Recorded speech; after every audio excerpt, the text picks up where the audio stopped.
আসসালামু আলাইকুম, শুভ সকাল সবাইকে। আহ, আগামীকালকের জুমের ক্লাসটা অনেকে মিস করছো, তো তাদের জন্য আর কি রেকর্ডটা। যদিও জুমের ক্লাসটা আমাদের বোর্ডে হয়েছিল, কিন্তু রেকর্ডটা আমি খাতা কলমে করতেছি।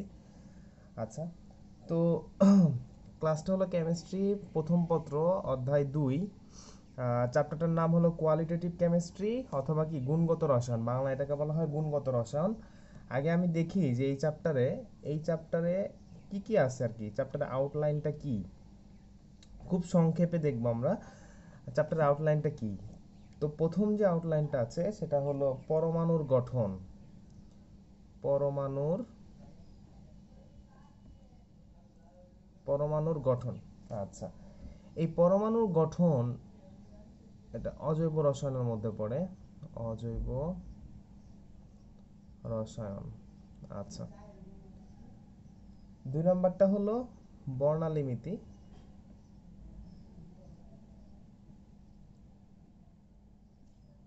এটা বর্ণালী নিয়ে আলোচনা করা হয়েছে এখানে। 3 নম্বরটা হলো বিশ্লেষণী রসায়ন। বিশ্লেষণী রসায়ন, আমার হাতের লেখা একটু খারাপ, একটু বুঝে নিও। বিশ্লেষণী রসায়ন এটা নর্মালি আয়ন পরীক্ষা। আচ্ছা, নর্মালি পরমাণু গঠন জিনিসটা কি? পরমাণু গঠন হলো নর্মালি আমরা যে দেখি, ধরো সোডিয়াম ক্লোরাইড। হ্যাঁ, এই সোডিয়াম ক্লোরাইডের মধ্যে সোডিয়াম হলো একটা পরমাণু, ক্লোরিন হলো একটা পরমাণু।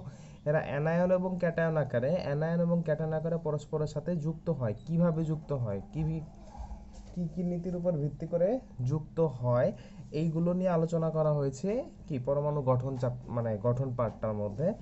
দ্বিতীয় পার্টটা হলো বর্ণালীমিতি। বর্ণালীমিতিটা হলো কি রং, কালার। বিভিন্ন আমরা জানি যে ইলেকট্রন কি নিউক্লিয়াসের চারদিকে ঘুরে। ইলেকট্রন যখন নিউক্লিয়াসের চারদিকে ঘুরে তখন ইলেকট্রনগুলো এক স্তর থেকে আরেক স্তরে লাফ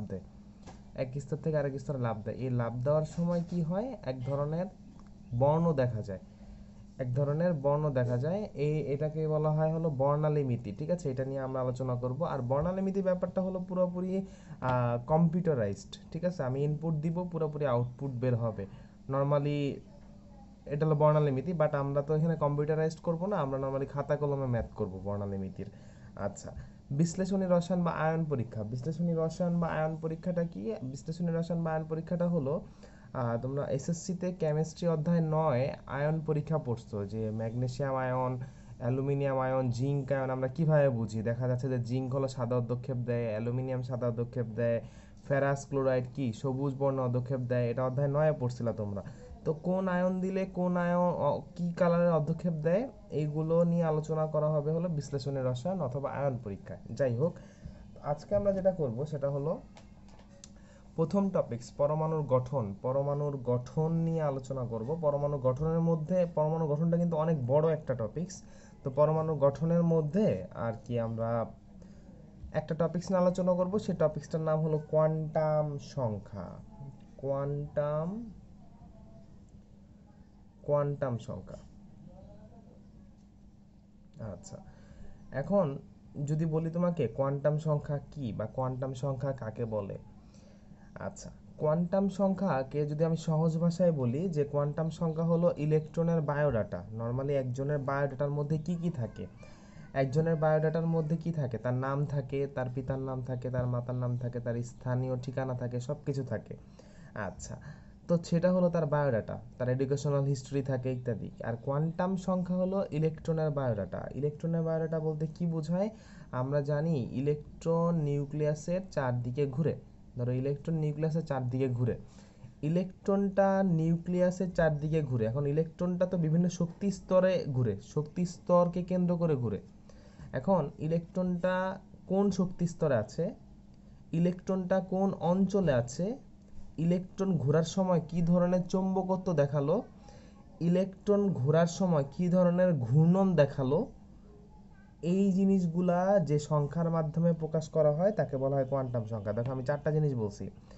ইলেকট্রন কোন শক্তি স্তরে আছে, ইলেকট্রন কোন অঞ্চলে আছে, ইলেকট্রন ঘোরার সময় কোন ধরনের চৌম্বকত্ব দেখাচ্ছে, ইলেকট্রন ঘোরার সময় কি ধরনের ঘূর্ণন দেখাচ্ছে, এই জিনিসগুলো যে সংখ্যার মাধ্যমে প্রকাশ করা হয় তাকে বলা হয় কোয়ান্টাম সংখ্যা। আচ্ছা, যেহেতু চারটা জিনিসের কথা বলছি আমি, তাহলে চারটা জিনিসের বৈশিষ্ট্য প্রকাশ করার জন্য চারটা সংখ্যা লাগবে আমার। তো প্রথম সংখ্যাটা কি? এক নাম্বার যেটা আছে সেটাকে বলা হয় প্রধান কোয়ান্টাম সংখ্যা। প্রধান প্রধান কোয়ান্টাম সংখ্যা।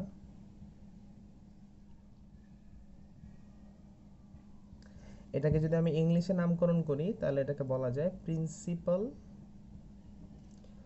Principal quantum number. Principal quantum number. Principal quantum নাম্বারকে অ্যাকচুয়ালি প্রকাশ করা হয় ছোট হাতের এন দ্বারা। প্রিন্সিপাল কোয়ান্টাম সংখ্যাকে প্রকাশ করা হয় ছোট হাতের এন দ্বারা। আমি সবগুলো নিয়ে বলবো অ্যাকচুয়ালি এটা কি বোঝায়, এটা কি বোঝায় সবই বলবো। আগে নামগুলো লিখি। প্রিন্সিপাল কোয়ান্টাম নাম্বারকে প্রকাশ করা হয় ছোট হাতের এন দ্বারা। দুই নাম্বার যেটা, সেটা হলো অ্যাজিমুথাল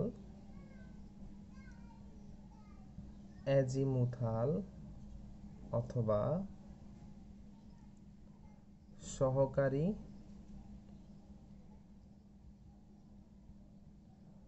সহকারী কোয়ান্টাম সংখ্যা। এটাকে ছোট হাতের এল দ্বারা প্রকাশ করা হয়। এটাকে যদি আমি ইংলিশে নামকরণ করি তাহলে লেখা যায় অ্যাজিমুথাল অথবা সহকারী ইংলিশ হলো সাবসিডারি কোয়ান্টাম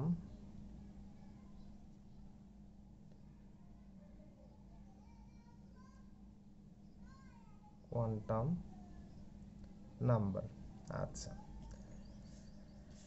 এটাকে ছোট হাতের এল দ্বারা প্রকাশ করব আমরা। তিন নাম্বার যেটা, সেটা হলো চৌম্বকীয় কোয়ান্টাম সংখ্যা। তিন নাম্বার যে বৈশিষ্ট্যটা ছিল আমাদের সেটা হলো চৌম্বকীয়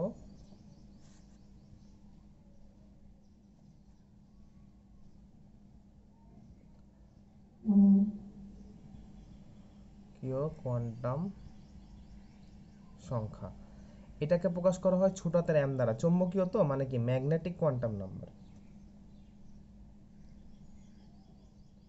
ম্যাগনেটিক কোয়ান্টাম নাম্বার। আচ্ছা, চার নাম্বার বৈশিষ্ট্যটা কি ছিল? ঘূর্ণন বোঝাবো, তাই না? তা ঘূর্ণন ইংলিশ কি? ঘূর্ণনের ইংলিশ হলো স্পিন। ক্রিকেট খেলায় যে বল করে না স্পিন বল, স্পিন বল মানে কি বলটা ঘুরে অনেক, ঠিক আছে? তার মানে কি স্পিন কোয়ান্টাম সংখ্যা, স্পিন কোয়ান্টাম সংখ্যা, এটাকে ইংলিশে স্পিনই বলা হয়, স্পিন কোয়ান্টাম নাম্বার। এটাকে এস দ্বারা প্রকাশ করা হয়, এটাকে ছোট হাতের এস দ্বারা প্রকাশ করা হয়। আচ্ছা, তাহলে কি কি দেখলাম আমরা? প্রধান কোয়ান্টাম সংখ্যা বা প্রিন্সিপাল কোয়ান্টাম নাম্বার, এটাকে ছোট হাতের এন দ্বারা প্রকাশ করা হয়। অ্যাজিমুথাল বা সহকারী কোয়ান্টাম সংখ্যা, এটাকে ছোট হাতের এল দ্বারা প্রকাশ করা হয়। চৌম্বকীয় কোয়ান্টাম সংখ্যা, এটাকে ছোট হাতের এম দ্বারা প্রকাশ করা হয়। স্পিন কোয়ান্টাম সংখ্যা, এটাকে ছোট হাতের এস দ্বারা প্রকাশ করা হয়। আচ্ছা, এখন আমরা দেখব যে এই চারটা কোয়ান্টাম সংখ্যা দিয়ে কিভাবে মান বের করতে হয়। মান মানে কি? প্রধান কোয়ান্টাম সংখ্যার কাজ কি, সহকারী কোয়ান্টাম সংখ্যার কাজ কি, চৌম্বকীয় কোয়ান্টাম সংখ্যার কাজ আর স্পিন কোয়ান্টাম সংখ্যার কাজগুলো কি, এগুলো আমরা দেখব। আচ্ছা, সবার প্রথমে আমি যদি প্রধান কোয়ান্টাম সংখ্যা বা প্রিন্সিপাল কোয়ান্টাম নাম্বার নিয়ে বলি, প্রিন্সিপাল কোয়ান্টাম নাম্বার আসলে কি প্রকাশ করে? প্রিন্সিপাল কোয়ান্টাম নাম্বার আসলে অরবিট প্রকাশ করে। আচ্ছা, প্রথমে আমরা দেখি প্রিন্সিপাল কোয়ান্টাম নাম্বার আসলে কি প্রকাশ করে। প্রধান কোয়ান্টাম সংখ্যা দেখি, প্রধান কোয়ান্টাম সংখ্যার কাজ কি? প্রধান কোয়ান্টাম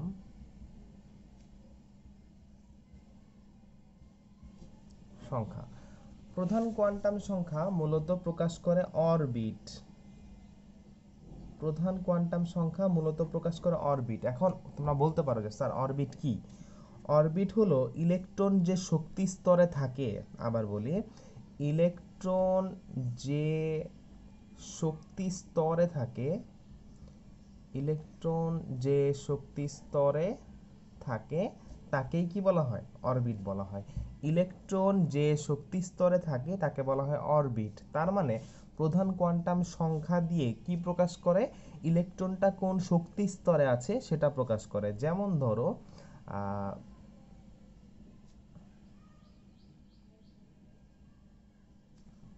ধরো একটা ইলেকট্রন এখানে আছে, এখানে আছে মানে কি বোঝাচ্ছে, আমি যদি এইটাকে প্রথম কক্ষপথ ধরি, এটাকে দ্বিতীয় কক্ষপথ ধরি, এটাকে তৃতীয় কক্ষপথ ধরি, তাহলে বোঝা যাচ্ছে যে আমার ইলেকট্রনটা আছে কি 3 নাম্বার কক্ষপথে আছে। তাহলে সেক্ষেত্রে আমার এই ইলেকট্রনের প্রধান কোয়ান্টাম সংখ্যার মান হলো 3, এবং প্রধান কোয়ান্টাম সংখ্যাকে n দ্বারা প্রকাশ করা হয়। তার মানে এইখানে ইলেকট্রনের প্রধান কোয়ান্টাম সংখ্যার নাম্বার হলো 3, মানে এখানে n = 3। ঠিক আছে, আবার যদি এরকম হয় যে ইলেকট্রনটা ধরো এখানে আছে, তার মানে কি 2 নম্বর শক্তি স্তরে আছে, 2 নম্বর শক্তি স্তরে আছে মানে কি ইলেকট্রনের প্রধান কোয়ান্টাম সংখ্যার মানটা হলো 2, তার মানে n = 2। ঠিক আছে, আচ্ছা, এই হলো প্রধান কোয়ান্টাম সংখ্যা। তার মানে বুঝতে পারতেছি আমরা প্রধান কোয়ান্টাম সংখ্যা কি বোঝায়। প্রধান কোয়ান্টাম সংখ্যা মূলত অরবিট বা কোন শক্তি স্তরে আছে ইলেকট্রনটা সেটাকে প্রকাশ করে। পরে যেটা আছে সেটা হলো সহকারী বা অ্যাজিমুথাল কোয়ান্টাম নাম্বার। সহকারী বা অ্যাজিমুথাল কোয়ান্টাম নাম্বারটা কি? সহকারী কোয়ান্টাম সংখ্যা। আচ্ছা, সহকারী কোয়ান্টাম সংখ্যা, স্যার একটু আগে আমরা দেখলাম যে প্রধান কোয়ান্টাম সংখ্যা অরবিট প্রকাশ করে, আর সহকারী বা অ্যাজিমুথাল কোয়ান্টাম নাম্বার এটা প্রকাশ করা হলো অরবিটাল, এটা প্রকাশ করে অরবিটাল। এখন তোমরা বলতে পারো যে স্যার অরবিটাল কাকে বলে? আচ্ছা, অরবিটাল কাকে বলে, নিউক্লিয়াসের চারদিকে, আমরা জানি যে নিউক্লিয়াসের চারদিকে কি ঘুরে? ইলেকট্রন ঘুরে। আচ্ছা, তাহলে অরবিটালের সংজ্ঞাটা এভাবে লেখা যায়, নিউক্লিয়াসের চারদিকে, স্যার আমার হাতের লেখা বাজে, ছোটকাল থেকেই বাজে, আর ঠিক হয় নাই, একটু বুঝে নিয়েন, কষ্ট হলো। নিউক্লিয়াসের চারদিকে যে অঞ্চলে ইলেকট্রন পাওয়ার সম্ভাবনা 99.9%। আচ্ছা, এখানে একটা মানে ব্যাপার আছে। আমরা জানি যে ইন্টারে কোনো বই কিন্তু কি বোর্ড বই না, মানে ফিক্সড কোনো বই না। তো বিভিন্ন রাইটারের বইয়ে বিভিন্নভাবে লেখা আছে, যেমন তোমার হাজারি স্যার কেমিস্ট্রির যে বস, হ্যাঁ, হাজারি স্যারের বই 99.9% লেখা। আবার তোমার কেমিস্ট্রির আরেকজন বস সঞ্জিত কুমার গুহ, ওনার বই লেখা 95%। এটা নিয়ে একটু মতভেদ আছে, তোমরা 99.9%ও দিতে পারো, 95%ও দিতে পারো, বিকজ দুইটা বই কিন্তু বাজারে অনুমোদিত। সো ভুল হবে না আশা করি। এখন বলতে পারো যে স্যার পরীক্ষা এমসিকিউতে যদি আসে যে 99.9%, 95% দুইটাই যদি আসে, তখন কোনটা অ্যান্সার করব? দুইটাই রাইট, তুমি যেটাই দাও দুইটাই রাইট। ঠিক আছে, আচ্ছা, পাস সম্ভাবনা 99.9%, তাকে অরবিটাল বলা হয়, তাকে অরবিটাল তাকে অরবিটাল বলা হয়। আচ্ছা, অরবিটাল মূলত কয়টা বলো তো? অরবিটাল মূলত চারটা। কয়টা? চারটা। কি কি অরবিটাল আছে ছোটকাল থেকে শিখতেছো তোমরা? একটা হলো এস অরবিটাল, আর একটা হলো পি অরবিটাল, আর একটা হলো ডি অরবিটাল, আর একটা হলো এফ অরবিটাল। আচ্ছা, এস পি ডি এফ এই নামগুলো কেন আসলো, কিভাবে আসলো বলো তো? এস পি ডি এফ, আচ্ছা একটু বলি আমি তোমাদের। এস মানে বোঝাচ্ছে শার্প, এস মানে বোঝাচ্ছে শার্প, পি মানে বোঝাচ্ছে প্রিন্সিপাল,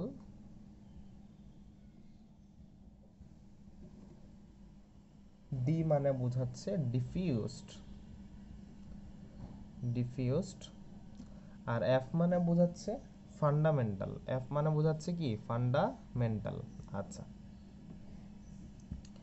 এটা নর্মালি পরীক্ষা আসে না, বাট এমসিকিউতে যদি আসে তাহলে তোমরা ব্যবহার করতে পারবা এসপিডিএফ। আচ্ছা, এখন আমরা দেখব যে সহকারী কোয়ান্টাম সংখ্যা, আমরা দেখছিলাম যে সহকারী কোয়ান্টাম সংখ্যাকে প্রকাশ করা হয় কি এল দ্বারা, ছোট হাতের এল দ্বারা।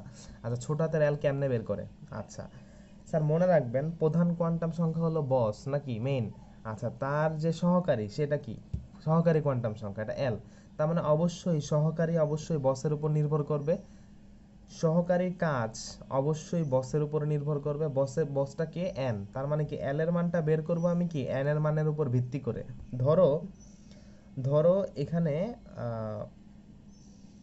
এখানে ইলেকট্রনটা আছে, তো ইলেকট্রনটা আছে এখানে, মানে কি 1 2 3 নাম্বার স্তরে আছে, 3 নাম্বার স্তরে আছে, তার মানে কি বোঝাচ্ছে আমার এন এর মান কত? 3। এন এর মান হলো 3। আচ্ছা, এন এর মান যদি 3 হয় তাহলে এল এর মানটা কত হবে?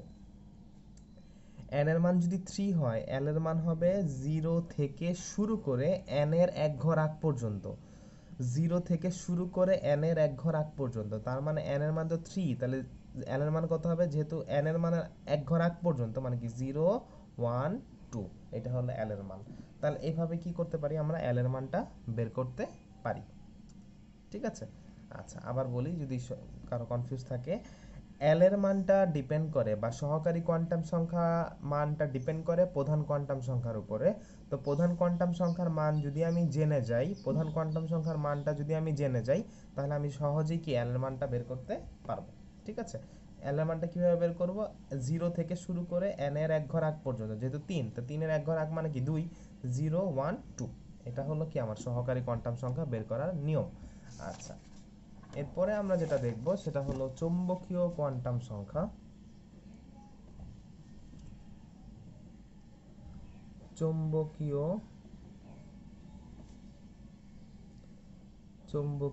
কোয়ান্টাম সংখ্যা,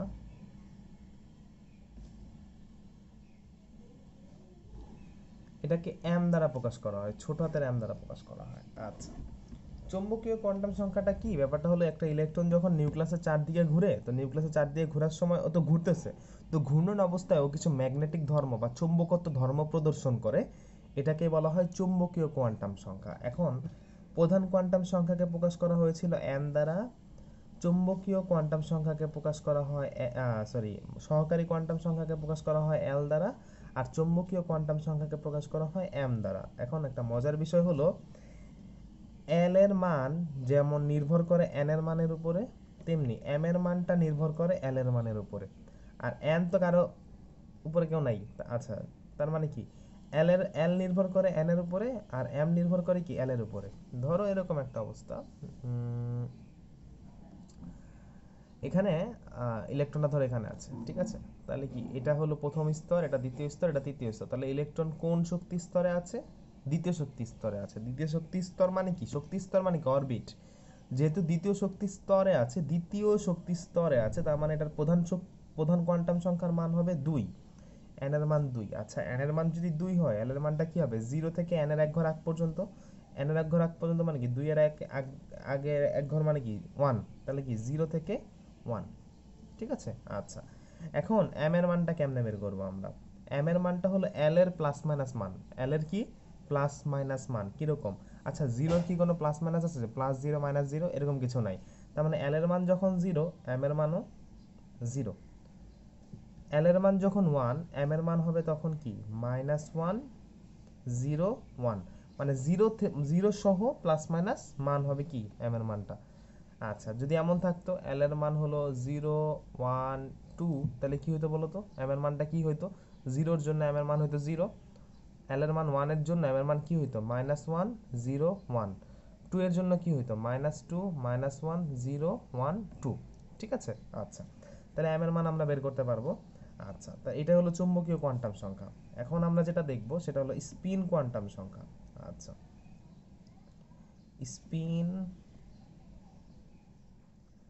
স্পিন কোয়ান্টাম সংখ্যা। আচ্ছা, স্পিন কোয়ান্টাম সংখ্যাকে প্রকাশ করা হয় s দ্বারা, এবং এটা সবচেয়ে সহজ জিনিস।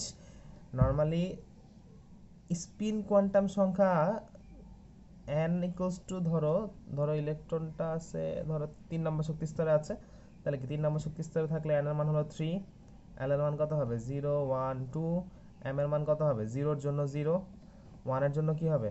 -1 0 +1, 2 এর জন্য কি হবে? -2 -1 0 1 2।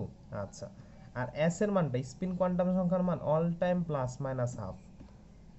স্পিন কোয়ান্টাম সংখ্যা বা s, এটার মান all time plus minus half. কেন প্লাস মাইনাস হাফ হলো? কারণ ইলেকট্রনের প্রতি ঘরে 2টা করে ইলেকট্রন থাকতে পারে, মানে প্রতি ঘরে 2টা করে ইলেকট্রন থাকতে পারে। তো পুরো ঘরের মানটাকে যদি 1 ধরো, তাহলে একটা ইলেকট্রন হলো ঊর্ধ্বমুখী আর একটা ইলেকট্রন হলো নিম্নমুখী, তাহলে একটা যদি প্লাস হাফ হয় আর একটা হবে কি মাইনাস হাফ।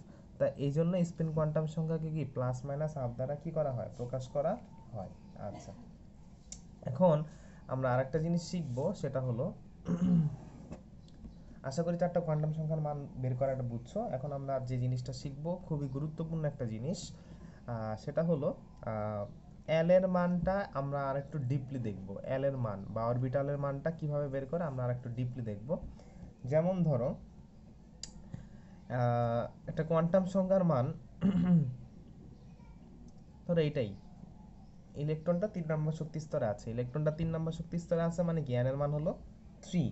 আচ্ছা, এন এর মান যদি 3 হয় বলো তো এল এর মান কি কি হয়? 0 1 2। আচ্ছা, 0 1 2। আচ্ছা স্যার, একটা জিনিস মনে রাখবেন, এসপিডিএফ এর মধ্যে এস এর মান হলো 0, পি এর মান হলো 1, ডি এর মান হলো 2 আর এফ এর মান হলো 3। এটা মুখস্থ রাখতে হবে, এস এর মান 0, পি এর মান 1, ডি এর মান 2 আর এফ এর মান 3। আচ্ছা, এখন আমি বলছিলাম এসপিডিএফ এগুলো হলো অরবিটাল, আর অরবিটাল প্রকাশ করা হয় কি এল দ্বারা। আচ্ছা, যখন এল এর মান 0 তার মানে এটা কোন অরবিটাল প্রকাশ করতেছে? এস অরবিটাল প্রকাশ করতেছে। এল এর মান যখন 0 তখন এটা কোন অরবিটাল প্রকাশ করতেছে? এটা এস অরবিটাল প্রকাশ করতেছে। আচ্ছা, এল এর মান যখন 1 সেটা কোন অরবিটাল প্রকাশ করতেছে? পি অরবিটাল প্রকাশ করতেছে।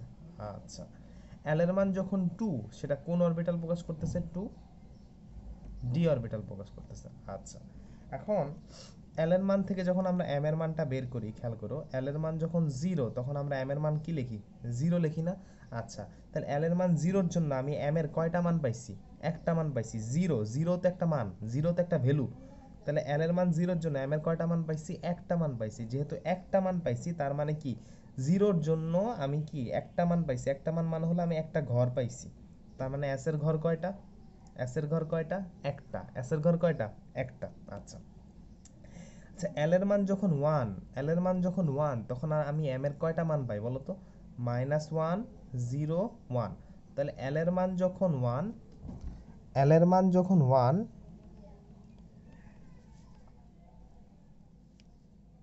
আচ্ছা দেখা যাচ্ছে? আচ্ছা হ্যাঁ, এল এর মান যখন 1 তখন আমি এম এর তিনটা মান পাই, -1 0 1, তিনটা মান পাচ্ছি। আর 1 মানে কি পি, 1 মানে কি পি, আর 1 এর জন্য মান পাচ্ছি তিনটা, তার মানে কি বুঝছি যে পি এর ঘর কয়টা? পি এর ঘর তার মানে তিনটা, পি এর ঘর তিনটা। আচ্ছা, এটা হলো এস, এটা হলো পি। পি এর ঘর তিনটা। এখন তিনটা ঘর আবার তিনজনের নামে বরাদ্দ করা। কি কি? একটার নাম হলো পি এক্স, আর একটার নাম পি ওয়াই, আর একটার নাম হলো পি জেড। ঠিক আছে? আচ্ছা, তারপরে আসতেছি ডি। আচ্ছা, এল এর মান যখন 2 তখন আমি এম এর মান কয়টা পাই বলো তো? এল এর মান যখন 2 তখন আমি এম এর কয়টা মান পাই? পাঁচটা মান পাই। কেমন? 2 যদি হয় তাহলে কি হয়? এম এর মান -2 -1 0 1 2, তাহলে 1 2 3 4 5, পাঁচটা মান পাইছি। আচ্ছা, তাহলে পাঁচটা মান পাইছি, ডি এর জন্য পাঁচটা মান পাইছি। পাঁচটা মান পাইছি মানে কি পাঁচটা ঘর হবে। কয়টা ঘর হবে? পাঁচটা। একটা দুইটা তিনটা চারটা পাঁচটা। এটা হলো ডি এর জন্য। আচ্ছা, তাহলে প্রথম যে ঘরটার নাম মানে পাঁচটা ঘর আমার পাঁচজনের নামে লেখা দেওয়া। ঠিক আছে? কি কি? প্রথমটা D X Y, D Y Z, D Z X, D X square minus Y square, D Z square. এই পাঁচটা নাম, পাঁচটা ঘর পাঁচ জনের নামে বরাদ্দ করা। এভাবে আসলে আমার অরবিটাল সংখ্যাটা কি করা যায়? বের করা যায়। আচ্ছা, বলো তো এখানে মোট কয়টা অরবিটাল আছে? দেখো, ডি এর জন্য কয়টা পাইছি আমি? এখানে পাইছি পাঁচটা, পাঁচটা। এখানে পাইছি কয়টা? তিনটা, আটটা, আর এখানে একটা, কয়টা? নয়টা। তাহলে মোট এখানে অরবিটাল সংখ্যা কত? তোমাকে যদি বলে যে অরবিটাল সংখ্যা কত, অরবিটাল সংখ্যা, অরবিটাল সংখ্যা কত, তাহলে আমি কি বলবো? এখানে অরবিটাল সংখ্যা কয়টা? এখানে পাঁচটা, এখানে তিনটা, আর এখানে একটা। 5 3 8 আর এক কত? 9। তাহলে এখানে অরবিটাল সংখ্যা হলো 9টি। আচ্ছা, তোমাকে যদি বলে যে এখানে ইলেকট্রন সংখ্যা কয়টি, ইলেকট্রন সংখ্যা কতটি? এখানে প্রত্যেকটা ঘরে ইলেকট্রন থাকতে পারে দুইটা, প্রত্যেকটা ঘরে ইলেকট্রন থাকতে পারে দুইটা। যেহেতু আমার ঘর আছে, ঘর মানে হলো অরবিটাল সংখ্যা, ঘর আছে আমার 9টা, আর প্রত্যেকটা ঘরে থাকতে পারে দুইটা করে ইলেকট্রন, তার মানে আমার ইলেকট্রন সংখ্যা হলো এখানে 9 দুগুণে 18টি, 9 দুগুণে 18টি। আশা করি বুঝতে পারছো। আচ্ছা, এখন আমরা আরেকটা জিনিস শিখবো, সেটা হলো 2D অরবিটাল সম্ভব কিনা। 2D possible? 2D নামে কিছু দেখছো? সিনেমা না কিন্তু, মানে 2D অরবিটাল নামে কিছু দেখছো কিনা? যেমন 1s2 2s2 2p6, কিন্তু 2D নামে কিছু দেখছো? হ্যাঁ, 2D নামে কিছু দেখো নাই। তাহলে এটা প্রুফ করবা কিভাবে যে 2D যে ইম্পসিবল, এটা প্রুফ করতে হবে কিভাবে, মানে কিভাবে বের করবা? আচ্ছা, 2D মানে বুঝতে পারতেছি এইটা, এই যে যে প্রথম অক্ষরটা 2 সংখ্যা, এটা হলো অ্যাকচুয়ালি শক্তি স্তর বোঝায়। প্রথম যেটা সংখ্যা সেটা আসলে শক্তি স্তর বোঝায়। শক্তি স্তর মানে কি? অরবিট। আর অরবিট মানে কি? n এর মান, প্রধান কোয়ান্টাম সংখ্যা। প্রধান কোয়ান্টাম সংখ্যা হলো n এর মান। আচ্ছা, তার মানে আমি বুঝতে পারতেছি এখানে n এর মান হলো 2, আর কিছু বোঝা লাগবে না আমার, আমি বুঝে ফেলছি এখানে n এর মানটা কি 2। আচ্ছা, n এর মান যদি 2 হয়, l এর মান কত হয় বলো তো? 0 থেকে n এর এক ঘর আগ পর্যন্ত, মানে কি 0,1। আচ্ছা আচ্ছা, l এর মান যখন 0, এটা আসলে কোন অরবিটালকে প্রকাশ করে? কোন অরবিটালের মান 0? আমি ওই পৃষ্ঠায় লিখছিলাম যে s এর মান হলো 0, s equals to 0, p equals to 1, d equals to 2 R f equals to 3। তার মানে কি l এর মান 0 মানে কি এটা আসলে s বোঝাচ্ছে, l এর মান 1 মানে কি এটা আসলে p বোঝাচ্ছে। আচ্ছা, এখানে কি কোনো d আছে? কোনো d আছে? d নাই। তার মানে কি n এর মান যখন 2, সে তখন কি s আর p থাকে, কোনো d থাকে না। আচ্ছা, তোমাকে যদি বলা হয় 3D কি পসিবল? 3D কি হতে পারে? আচ্ছা, আমরা দেখি 3D হতে পারে কিনা। বুঝেই যাচ্ছি 3 আছে এখানে, তার মানে কি এখানে n এর মান বা প্রধান কোয়ান্টাম সংখ্যার মান হলো 3। তাহলে n equals to 3, n equals to যদি 3 হয়, l এর মান কত হবে? 0 1 2। আচ্ছা, l এর মান 0 মানে কি? l এর মান 0 মানে হলো এটা s এ আছে, 0 s এ আছে। l এর মান 1 মানে কি এটা কিসে আছে? p তে আছে। l এর মান 2 মানে কি এটা কোথায় আছে? d তে আছে। হ্যাঁ, এখানে আমি d পাইছি, এখানে আমি d অরবিটালটা পেয়েছি, হ্যাঁ পেয়ে গেছি। আচ্ছা, তার মানে কি এটা 3D কি পসিবল? ঠিক আছে। আচ্ছা, তোমাদের একটা বাড়ির কাজ দেই, আশা করি করবা। বাড়ির কাজটা হলো এরকম: চতুর্থ শক্তি স্তরে, চতুর্থ শক্তি স্তরে সর্বোচ্চ অরবিটাল,